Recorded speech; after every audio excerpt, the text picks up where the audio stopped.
Morning students. सो आज का video जो है सॉल्यूशन चैप्टर का 5th लेक्चर होगा और ये एक्चुअली लॉकडाउन के ड्यूरेशन में जो क्लासरूम प्रोग्राम होता है वो ऑफ है। सो ऑनलाइन प्रोग्राम किया गया, जिसमें बेसिकली मैं अपने मॉडल स्कूल के स्टूडेंट के लिए रिक्वेस्ट कर रहा हूँ और ये केवल 12 बेस्ड केमिस्ट्री है। सो एडवांस नहीं कि ये कॉम्पिटिटिव एग्जामिनेशंस जैसे सपोज आईआईटी के लिए या फिर नीट एग्जामिनेशंस के लिए, लेकिन इसमें भी बहुत सारी इतनी कंटेंट डाला हुआ है कि बहुत थोड़ी सी मेहनत में वो कॉम्पिटिटिव एग्जाम के प्रिपरेशन बहुत अच्छे तरीके से हो जाएंगे। इस पीरियड में ये देखा गया कि बच्चे 1-2 महीने लॉकडाउन में बैठे रहेंगे, क्लासेस नहीं चल रहे हैं, उस पीरियड में ये क्या करेंगे। इसीलिए इसको स्पेशली अपने मॉडल स्कूल के स्टूडेंट के लिए बना रहे हैं। हो सकता है कि और भी अदर स्टूडेंट्स को भी कुछ बेनिफिट मिले तो बहुत अच्छी बात है। और आप ये सॉल्यूशन चैप्टर के 5th लेक्चर को आप देखेंगे, जो उस दिन हम लोग ने पढ़ा एलिवेशन ऑफ बॉइलिंग पॉइंट का एक्सप्रेशन जो निकाले हैं, और आज हम लोग freezing point and depression in freezing point के बारे में जानकारी देखेंगे। अब सबसे पहला ये बात आती है कि फ्रीजिंग पॉइंट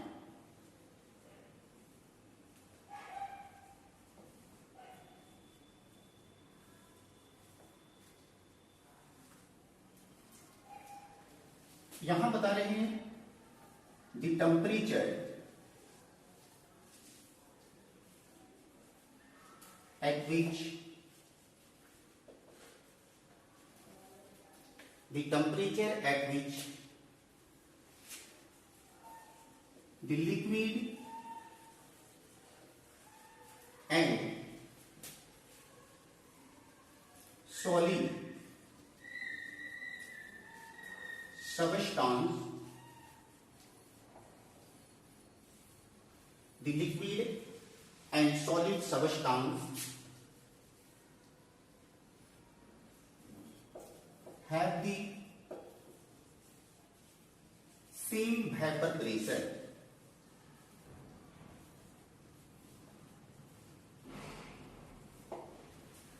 अब देखिए freezing point, the temperature at which the liquid and solid substance have the same vapour pressure.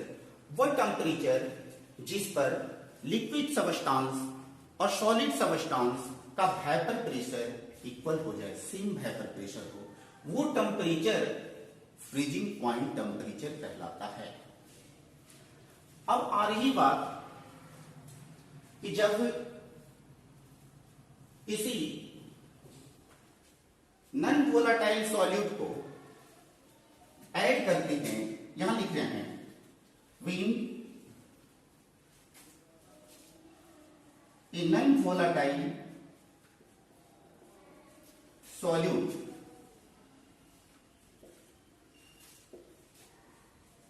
is added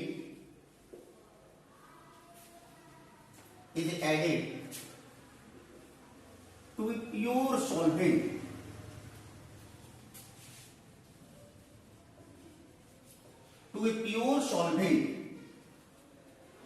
added to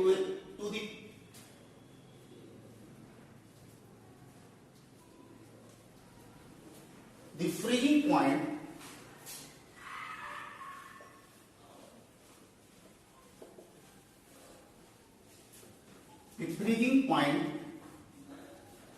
of the solution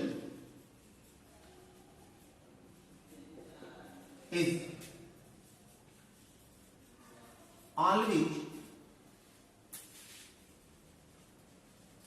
lower than that of the pure solvent.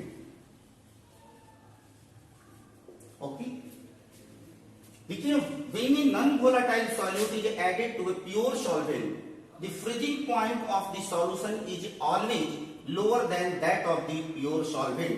यानी solution का जिसमें non volatile solute add कर देते हैं solvent में, तो वो solution जो बनते हैं उनका फ्रीजिंग पॉइंट जो है वो कम होता है कंपैरिजन टू दी सॉल्वेंट। जैसे सपोज पानी, उससे उसका कम होता है। इसलिए अब यहां पर हम लोगों को पढ़ना पड़ गया कि डिप्रेशन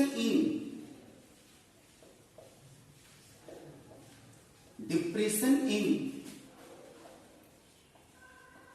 फ्रीजिंग पॉइंट, और ये डिप्रेशन को आप रिप्रेजेंट करेंगे डेल्टा टी एफ। देखिएगा ध्यान से, डेल्टा रिप्रेजेंट कर रहे हैं चेंज को, टी टेम्परेचर और एफ मींस फ्रीजिंग पॉइंट। आप यहां लिख रहे हैं डेल्टा टी एफ मींस, देखिए T F minus T F S, यहां लिख रहे हैं delta T F equal to T F minus T F S. T F equal to freezing point of the solvent. देखिए T F S freezing point of the solution. देखिए S लगाए हैं means solution, और plain TF लिखा हुआ है वो सिर्फ और सिर्फ आपका सॉल्वेंट के लिए, और डेल्टा रिप्रेजेंट कर रहे हैं चेंजिंग के लिए, delta TF depression in freezing point. अब इस एक्सप्रेशन से आप इसको डिफाइन करेंगे। आप बहुत अच्छे से देखिए इसको, depression in freezing point, the difference between freezing point of the solvent and freezing point of solution is called depression in freezing point. It is denoted by delta TF. TF represents the freezing point of the solvent and TFS is the representation of the solution, freezing point of the solution. और इस position में आप numerical बनाएंगे same as elevation of boiling point को हम लोग पढ़ाए थे क्या, कि delta TB is equal to, देखिएगा टीबीएस माइनस टीबी। इन दोनों एक्सप्रेशन को देखेंगे तो आपको डिफरेंसेस लगेगा। यहां boiling point of the solution है और यहां freezing point of the solvent है। यहां boiling point of the solvent है और यहां freezing point of the solution है। ये दोनों ही रिमार्केबल पॉइंट है। इसमें मैक्सिमम स्टूडेंट जो है वो गड़बड़ हो जाते हैं। आप बहुत ही अच्छे ढंग से इसको देखेंगे। Now we know that the depression in freezing point delta TF is directly proportional to lowering of vapour pressure. See मैं पहले की क्लास में पढ़े थे, the elevation in boiling point is directly proportional to the lowering of vapour pressure. Similarly the depression in freezing point is directly proportional to lowering of vapor pressure. So delta TF equal to constant KF into P minus PS, where KF equal to molar depression constant, इसी को बोलेंगे freezing point constant and cryoscopic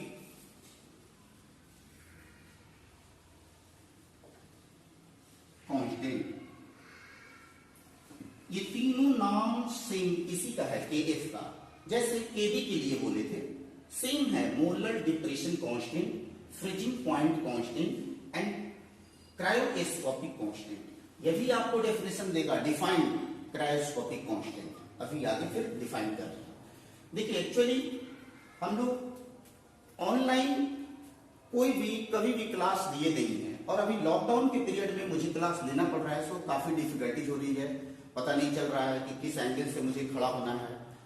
कैमरे वाले बोल रहे हैं नहीं इधर नहीं, ऐसे में आइए, फिर उधर जाइए, तो ये बहुत ज्यादा डिफिकल्टी है। लेकिन लॉकडाउन जैसे ही खत्म हो जाएंगे आपको नहीं भी समझ में आएंगे, कोई विजुअल आपको क्लियर नहीं पता चलता होगा या ऑडियो आपकी आवाज भी सही पता नहीं चलता होगा, तो अलग से क्लासरूम में मैं आपको क्लियर कर दूंगा।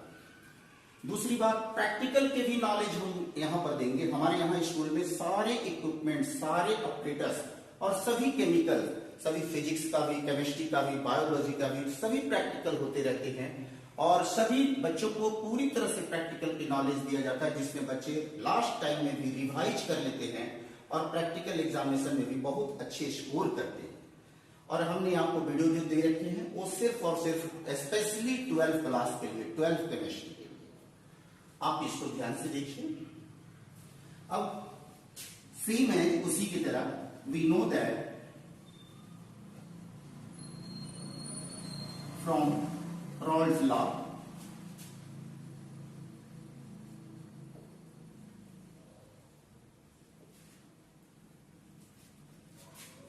delta P by P equal to small w by small m into capital M by capital W, और delta P by P equal to P into capital M into small w by small m into capital W। इसी में जैसे पहले आपको निकाले थे, और यहां लिख सकते हैं delta TF equal to P into capital M into small w by small m into capital W।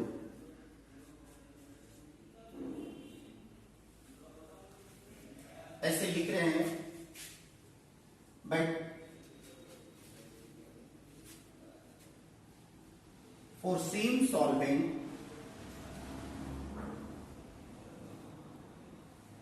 Capital P and capital M, यानी vapour pressure of the solvent and molecular weight, molecular mass of the solvent, capital P and capital M is the constant.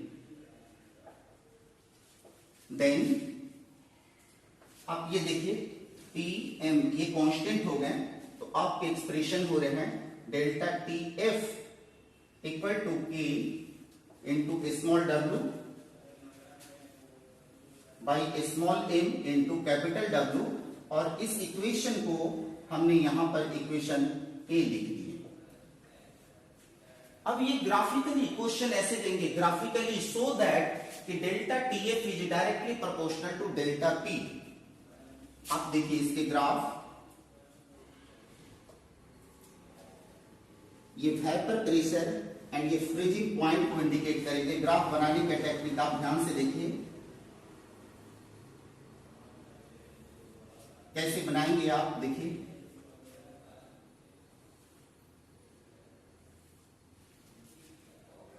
P ऐसा लिखे, P1 ऐसा लिखे, P2, ये vapour pressure को indicate कर रहे हैं, और ये टेम्परेचर है, ये देखिए freezing point temperature, freezing point है T1, और ये देखिए T2, फ्रीजिंग पॉइंट टेम्परेचर को इंडिकेट कर रहे हैं, इधर लिख रहे हैं टेम्परेचर,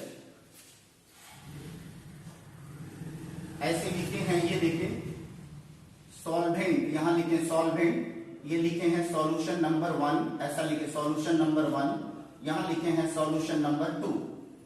पॉइंट का नाम सपोज हमने दे दिया, जैसे A है, और इसको जैसे दिए B है, और ये लिख दिए हैं पॉइंट ये है C है,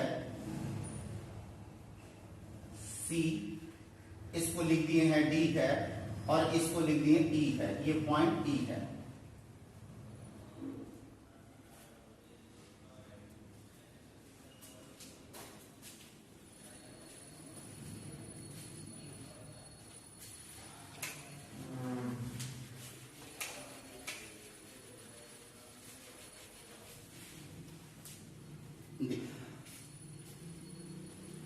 यहां लिख रहे हैं in the graph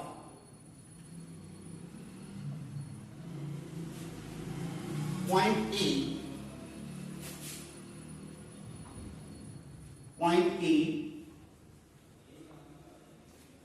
represent the freezing point freezing point temperature of the pure solvent। आप अच्छे से ग्राफ को देख लीजिए। देखिए सॉल्वेंट यहां लिखे हैं सॉल्वेंट, ये सॉल्वेंट इसके फ्रीजिंग पॉइंट टेम्परेचर 0.8 रिप्रेजेंट कर रहे हैं। And for dilute solution curve, देखिए curve EB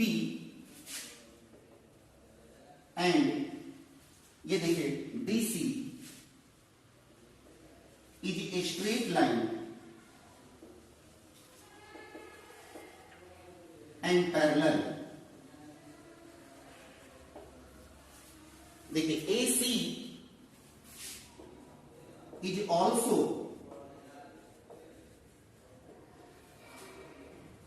a straight line।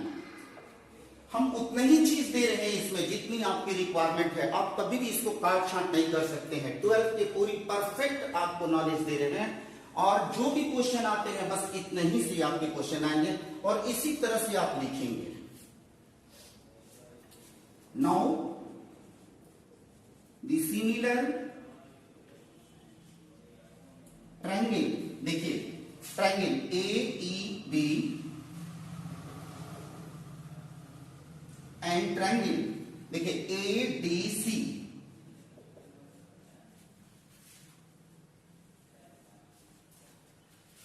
Similar triangle है। देखिए AEB एंड ADC, तो इनके साइड, अब साइड देखिए EB बाई DC। अब यहां देखिए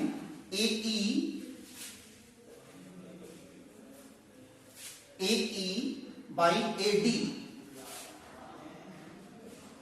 देखिए EB TF minus T1 temperature का डिफरेंस है, यही है। यहां से आप देखिए delta TF depression in freezing point, TF minus T1 यहां लिखे, देखिए TF माइनस T1 और यहां लिखे हैं TF माइनस T2, ये TF minus T2 DC AE, देखिए AE P माइनस P1 और यहां हो गया P माइनस P2, AD है, देखिए यहां से AD P माइनस P2।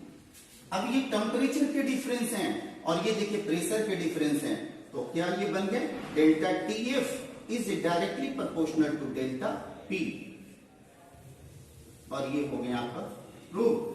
और यही चीज इसके एक्सप्रेशन पहले जो वहां सो दैट इसको दिखाना था कि delta TF is directly proportional to P, तो आपने इसको कर दिया। अब नेक्स्ट आपको बता रहे हैं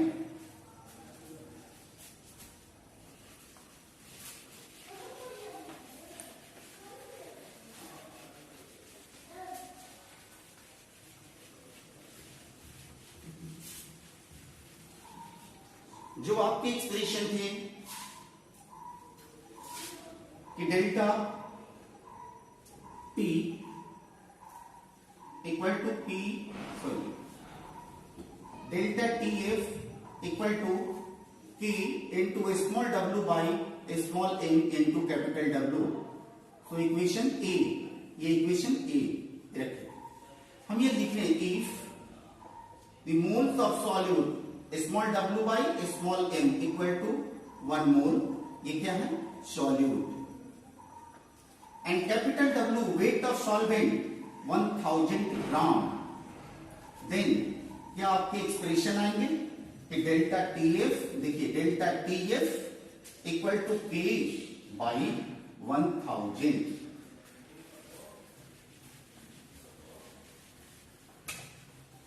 और यही डिफाइन करेंगे हम लोग क्या चीज का कि इफ को क्रॉस मल्टीप्लाई किए तो आपका एक्सप्रेशन निकल गया K equal to KF into 1000 g. अब K की वैल्यू इसमें पुट करेंगे, यहां लिख रहे हैं देखिए putting the value of K in equation A, equation A ये है, आप यहां वैल्यू पुट किए तो delta T F equal to K का वैल्यू ये रखें, देखिए K F into 1000 into small W by small M into capital W, और ये एक्सप्रेशन आप डिराइव करने के लिए आएंगे। जो पूरा क्वेश्चन आपका डेरिवेशन से देंगे 5 मार्क्स का एग्जैक्ट, इसमें कोई न्यूमेरिकल्स नहीं। अब देखिए केफ को डिफाइन करना, मोलल डिप्रेशन कांस्टेंट हम यहां लिख रहे हैं डेफिनेशन में, ध्यान से लिखिएगा, ठीक है। देखिए molal depression, molal depression constant may be defined as the depression in freezing point ऐसे शॉर्ट में लिखे हैं, freezing point is produced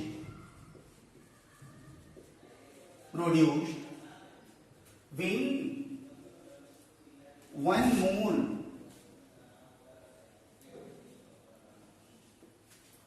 of solute is dissolved in 1000 gram solvent. 1000 gram solvent is called depression, is called depression in freezing, 1000 gram solvent is called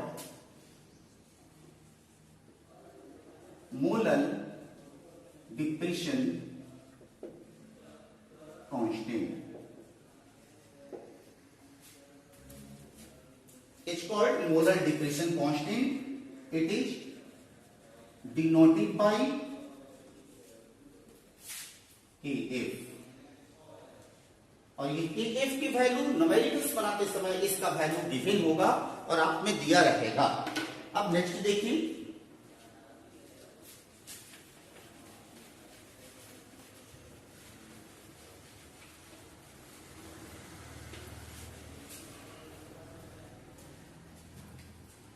जी आपने expression लाए कि delta TB, previous expression में delta TB equal to KB into molality, और molality equal to delta TB by KB. Similarly देखिएगा, similarly molality is equal to delta TF by KF। इस equation को first लिखें, इस equation को second. आप कह सकते हैं from equation first and second. देखिए दोनों ही मोलालिटी के इक्वल हैं, तो आप लिखेंगे कि delta TB by K B is equal to delta T F by K F, और ये फिर एक फॉर्मूला बना आपका नया, और इसके भी न्यूमेरिकल्स रहेंगे और इससे न्यूमेरिकल आया होगा आपको। इसीलिए बार बार हम इंडिकेट कर रहे हैं कि आप देखिए डेल्टा टीबी किसको बोलते हैं, केबी किसको बोलते हैं, डेल्टा टीएफ किसको एंड केएफ किसको। इसमें 3 वैल्यू गिवन होगा और एक चौथा वैल्यू आपको निकालना होगा जो आपको न्यूमेरिकल्स होंगे। अब थोड़ा सा आप ध्यान देंगे,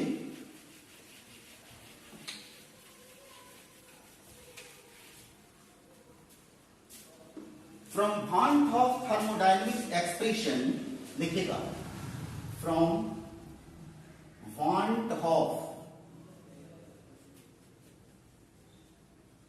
thermodynamic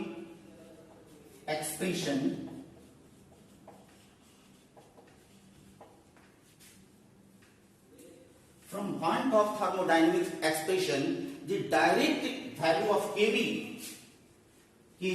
is equal to R TB square by 1000 into LV.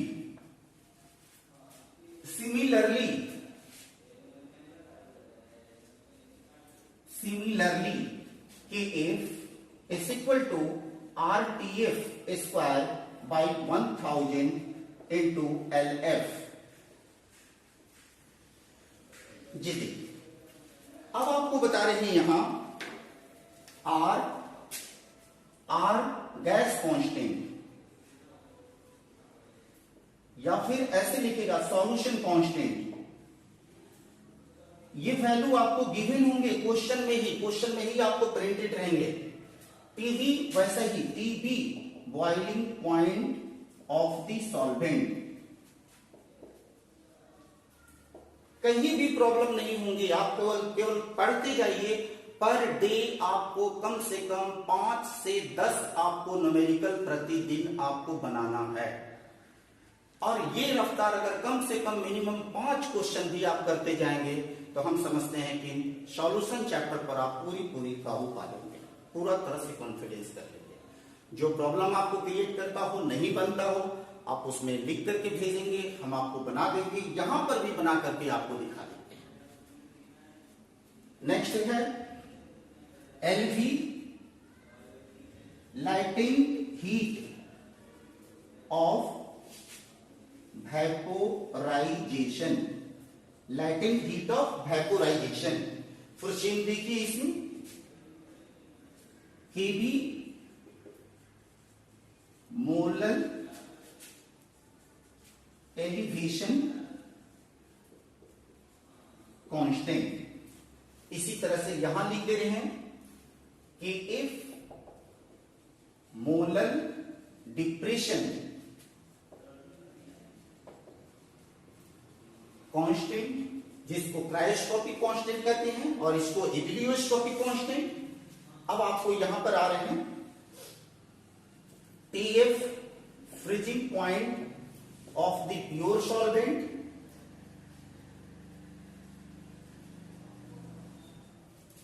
And फिर LF latent heat of fusion. ये भी वैल्यू आपका गिवन होगा और ये भी latent heat of vaporisation, latent heat of fusion. अब आपको इससे निकाल करके एक फार्मूला अलग बनेंगे. आप देखिएगा जरा सा ध्यान से, बहुत इसमें सॉल्यूशन चैप्टर में आप इसीलिए आपको पहले पढ़ाते हैं कि आप सॉल्यूशन चैप्टर को एक जगह इकट्ठा कर लें और इसमें बहुत फार्मूला मिलेगा. जरा सा भी इधर उधर होगा तो कंफ्यूजन हो जाएंगे. देखिए ऊपर के एक्सप्रेशन में क्रॉस मल्टीप्लाई ऐसे कर रहे हैं, क्रॉस मल्टीप्लाई ऐसा निकल रहा है. देखिए R TB square equal to KB into 1000 into LV. So R equal to KB into 1000 into LV by TB square. Equation first. Similarly, R equal to KF into 1000 into LF by TF square. Equation second. यहां लिखिए from equation first and second. देखिए दोनों R के बराबर हैं तो कह सकते हैं आपस में भी बराबर होंगे. ऐसा रिलेशन आया KB into 1000 into LV by TB square और इक्वल टू के F into 1000 into LF by TF square. 1000 तो आपके एक्सप्रेशन हो गए कैसा कि देखिए KB into LV by TB square और यहां आ गए KF into LF by TF square. और ये एक नया फॉर्मूला आपको बन करके निकल गया जिसमें आपको न्यूमेरिकल्स होंगे. अब सबका रिप्रेजेंटेशन आपके दिमाग में बिल्कुल होना चाहिए, नहीं तो फिर इसमें से न्यूमेरिकल्स नहीं बनेंगे. और इसके बाद फिर ये आज पूरा इसको प्रैक्टिस करिए, देखिए और फिर हम दूसरे ये में पढ़ाएंगे. नेक्स्ट कॉलिगेटिव प्रॉपर्टीज आपको देंगे जो ऑस्मोटिक प्रेशर का है, जिसमें osmosis, osmotic pressure and law of osmotic pressure, और ये चारों क्वालिटेटिव प्रॉपर्टीज फिर नेक्स्ट डे आपको खत्म हो जाएंगे। आज आप इतना करेंगे और यही रिक्वेस्ट आपको कर रहे हैं, स्पेशली मैं यहाँ के ही बच्चों के लिए वीडियो ये बनाए हैं, जिससे कि लॉकडाउन के पीरियड में 1 महीना में कम से कम एक चैप्टर भी वो पूरा कर ले और उसकी पूरी न्यूमेरिकल बना ले, इसकी उसको बेनिफिट मिलेंगे। अगर अदर किसी को भी बेनिफिट मिल जा रहे हैं तो बहुत अच्छी बात है। और ऑनलाइन का प्रिपरेशन जो है हम लोग प्रैक्टिस में नहीं है, किस एंगल से खड़ा होना चाहिए, कैसे आपका फोटोग्राफी अच्छे आएंगे, प्रोफेशनल कोई टीचर है नहीं, आपको इसी तरह से ट्यूशन दे दिया जाता है। और अभी के पीरियड जो है बच्चे के लिए बहुत काफी क्रूशियल पॉइंट है, इसलिए हमने इसको बनाना सफिशिएंट समझे। आप इसको प्रैक्टिस करेंगे और कोई भी मिस्टेक होगा तो इसके लिए सॉरी है। और आप क्लासरूम प्रोग्राम जब अटेंड करेंगे या इंडिविजुअली आकर के कभी भी क्वेश्चन, अगर लॉकडाउन खुल जा रहे हैं तो आप आकर के क्वेश्चन कर सकते हैं।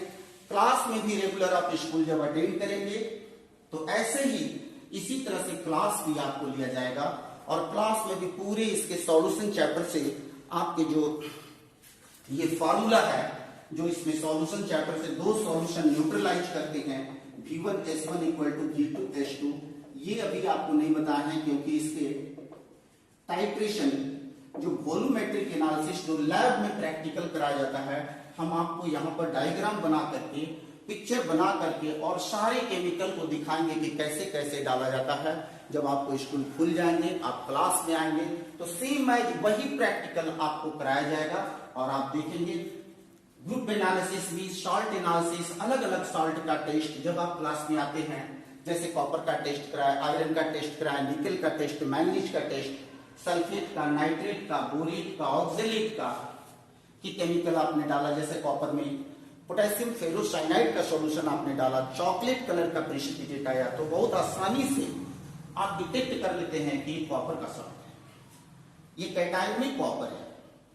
पोटेशियम फेरोसाइनाइड का सॉल्यूशन डाले अगर सॉल्ट में, आपका पर्शियन ब्लू कलरेशन आए तो आप डिटेक्ट कर लेते हैं कि वो आयरन का सॉल्ट है।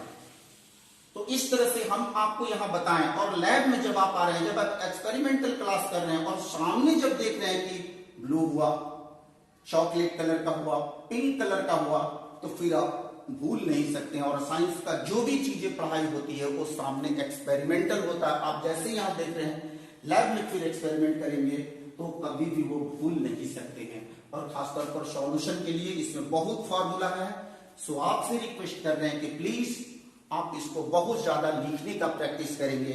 लिखने से बच्चे जो होते हैं वो भूलते नहीं हैं। और जैसे जैसे आप प्रैक्टिस करेंगे, कम से कम 5-5 क्वेश्चन पर डे लगाने का कोशिश करेंगे और उस क्वेश्चन से बनाते बनाते आपकी ऐसी प्रैक्टिस हो जाएगी कि फिर 5 से 10, 10 से 15 पूरे चैप्टर पर कमांड हो जाएंगे। ओके।